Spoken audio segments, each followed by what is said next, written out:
6 करोड़ बरस की इबादत की। अल्लाह ने एक बार कहा मेरी इबादत करो तो 6 करोड़ बरस इबादत किया। उसी अल्लाह ने कहा आदम का सजदे ताजीमी करो, 1 सेकंड नहीं दिया। क्या बात है, क्या बात है, क्या बात है।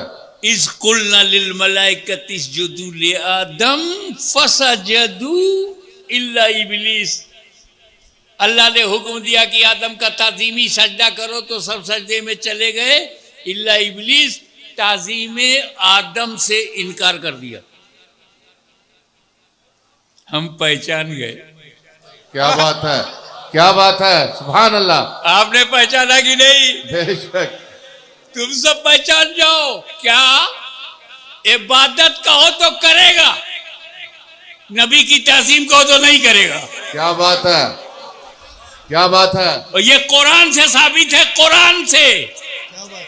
कि नबी की ताजीम का हुक्म होगा तो नहीं करेगा। इबादत के लिए तैयार है, ताजीम के लिए तैयार नहीं। और यही हाल उसकी जमात का भी है। हाँ, क्या बात है, क्या बात इबादत है। के लिए तैयार है, नमाज के लिए तैयार है, रोजे के लिए तैयार है, हज के लिए तैयार है, ज़कात के लिए तैयार है, नमाज के लिए घर घर जाने को तैयार है, मस्जिद मस्जिद, दरवाजा दरवाजा, शहर शहर, नगर नगर, घर घर, दीवार, गुलशन गुलशन, चमन चमन, हर जगह जाने को तैयार है। लेकिन जब नबी की ताज़ीम की बात करो तो इनकार कर देते। क्या मतलब? जितने पे वो तैयार था उतने पे ये भी तैयार है। और जहां उसका इनकार है वहीं इनका इनकार है, तो जो उसका रिजल्ट है वही इनका रिजल्ट है। सुभान अल्लाह, सुभान अल्लाह। नारे तकबीर, नारे रिसालत, हुजूर गाज़िए मिल्लत, अशरफी दूल्हा, तहफ़्फ़ुज़ ईमान कॉन्फ्रेंस। सुभान अल्लाह, सुभान अल्लाह। इब्लीस का ईमान गया कब? खत्म हो गया कब? He destroyed his worship record of 6 crore years.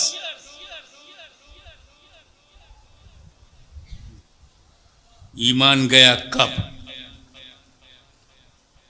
नबी की ताजीम से इनकार किया जब।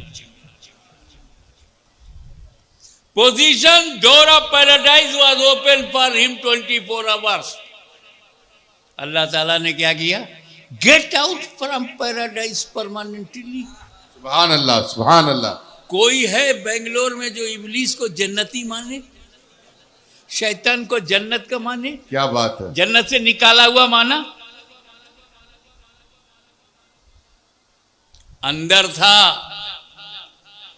जन्नत के अंदर था, अल्लाह ने बाहर कर दिया। वजह नबी की ताजीम से इनकार। क्या बात है। रिजल्ट जो नबी की ताजीम से इनकार करेगा अगर जन्नत में भी हो तो अल्लाह बाहर कर देगा। क्या बात है, क्या बात है। नारे तकबीर, नारे रिसालत, हुजूर गाज़िए मिल्लत। मैं आपको नबी तक ले चल रहा हूं। और ये चल रहा था कि अंदर था, जन्नत के अंदर था, अल्लाह ने उसे बाहर कर दिया। अंदर जन्नत में था, अल्लाह ने हमेशा के लिए बाहर कर दिया। तो ये तो पहले ही से बाहर है, अंदर जाएंगे कैसे? तो ईमान को ना बचाना, ईमान को ना बचाना ये गलती शैतान की है। उसी से हमें हिंदुस्तान को बचाना। ये हमारा देश है। आदम अलैहिस्सलाम का पहला कदम भारत की धरती पे पड़ा है। अरे तब तो कोई मुल्क ही नहीं था, सिर्फ जमीन थी। लेकिन अब जब मुल्क बना तो पता चला कि बर्रे सगीर हिंद में आदम अलैहिस्सलाम का कदम पड़ा। मैं कुटिया बनाऊंगा और कुटिया का मालिक मैं, क्योंकि कोई इंसान वहां है नहीं जो क्लेम करे, तो मैं ही मालिक। तो जब आदम अलैहिस्सलाम भारत में आए तो अकेले, तो भारत का मालिक कौन? और हम हैं उनकी औलाद। तुम सर्वे करते रह जाओगे।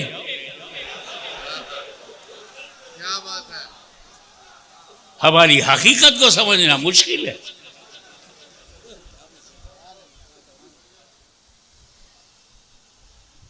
अब अगर हमारी मस्जिदें इतनी पसंद आ जाए कि अपने घरों में ढूंढने के बजाय हमारे घरों में ढूंढते, तो this is the dignity and attraction of the mosque. अब तो बहुत अच्छा हुआ, अल्लाह के वली से पंगा ले लिया।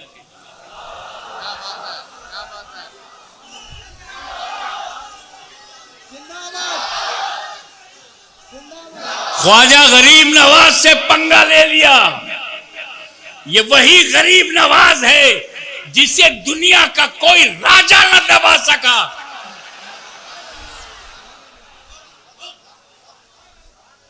राजा मिट गए, ख्वाजा जिंदा है। हम डरते नहीं कि हम गरीब हैं, हम मिनॉरिटी में हैं, हम अनएजुकेटेड भी है, इकोनॉमिकल पोजीशन साउंड नहीं है, पॉलिटिकली नथिंग, बहुत गरीब है, सब हमें मिटा देंगे ना। नेपाल डरे, इंडोनेशिया डर जाए, मलेशिया डर जाए, यूरोप का मुल्क डर जाए, मुमकिन है, इंडिया का मुसलमान नहीं डरेगा।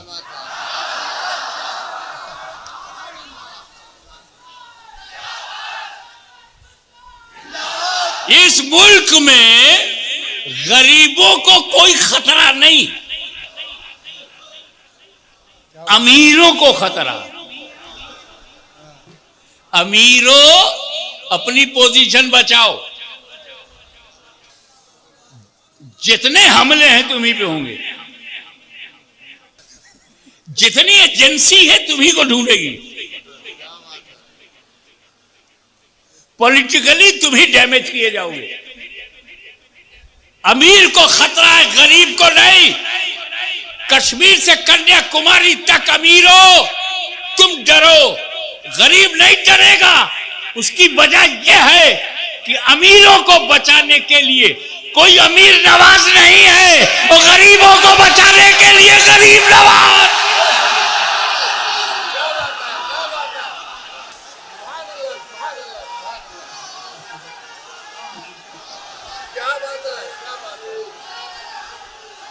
आप गौर फरमाइए कि जब वो काफिर बन गया तो वजह एक ही थी, न इबादत से इनकार, न सजदे से इनकार, न खुदा से इनकार, न तौहीद से इनकार, न वहदानियत से इनकार, न अहदियत से इनकार, न समदियत से इनकार, न खुदा की ज़ात से इनकार, न खुदा की सिफात से इनकार। इनकार बस एहतराम नबूवत, ताज़ीम नबी से इनकार।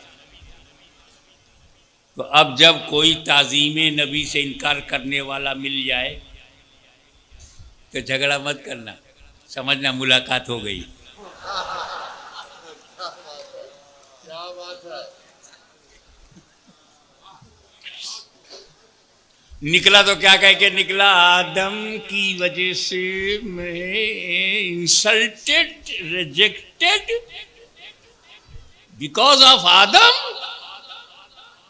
मैं बदला लूंगा आदम की औलाद से, और जैसे मेरा ईमान गया है उनका भी ईमान लूंगा, बेईमान बना दूंगा। जैसे ईमान जाने के बाद मेरी इबादत मेरे काम की नहीं, 6 करोड़ बरस की इबादत काम की नहीं, तो मैं मुसलमानों में जाऊंगा तो नमाज पढ़ो, रोजा रखो, हज करो, बस ईमान दे दो।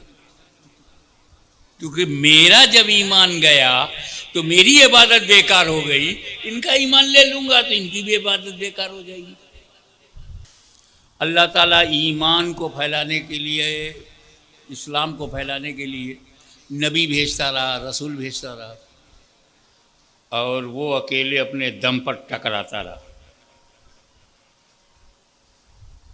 अल्लाह ने अपना नायब बनाया मूसा कलीमुल्लाह को, तो उसने बनाया ये फिरौन को। अल्लाह ने इब्राहिम अलैहिस्सलाम को अपना नायब बनाया तो उसने नमरूद को। एक एक रिप्रेजेंटेटिव उसके भी आ रहे हैं।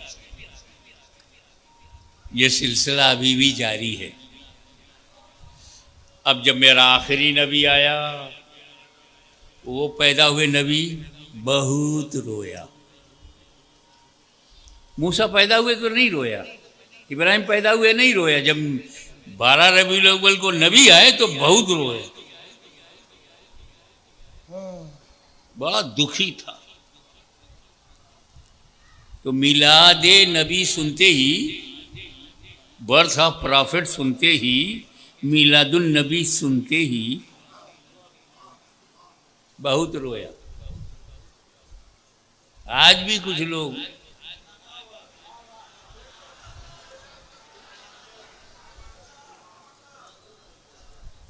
कुछ ने खुशियां मनाई, कुछ गमगीन हो गए। आज भी मिलादुन नबी जब आता है तो कुछ खुशियां मनाते हैं, कुछ गमगीन हो जाते हैं। क्या बात है। खेल इसमें ईमान का है। नमाज पढ़ने से नमाज होती है, रोज़ा रखने से रोज़ा होता है, हज करने से हज होता है, ज़कात देने से ज़कात। लेकिन जब ईमान हो तो सब कबूल।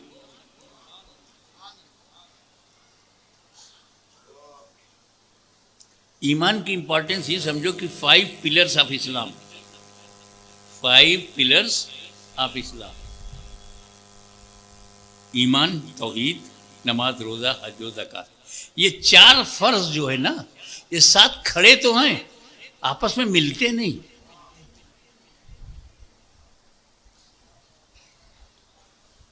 ये उंगली इस उंगली से हग नहीं कर सकती, गले नहीं मिल सकती,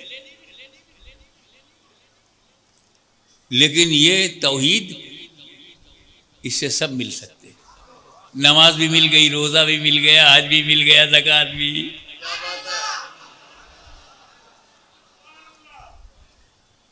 तो ईमान है तब नमाज मिलेगी, ईमान है तब रोज़ा, ईमान है तब ज़कात, ईमान है तब हज। अब अगर ये ना हो, ईमान ही ना हो, ये किससे मिलेंगे? ये है वजह तहफ़्फ़ुज़ ईमान कॉन्फ्रेंस करने की।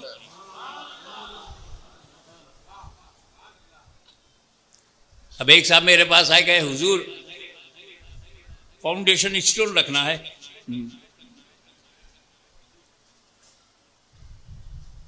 आपके हाथों से। मैं सब तैयारी है? हाँ सब तैयारी है।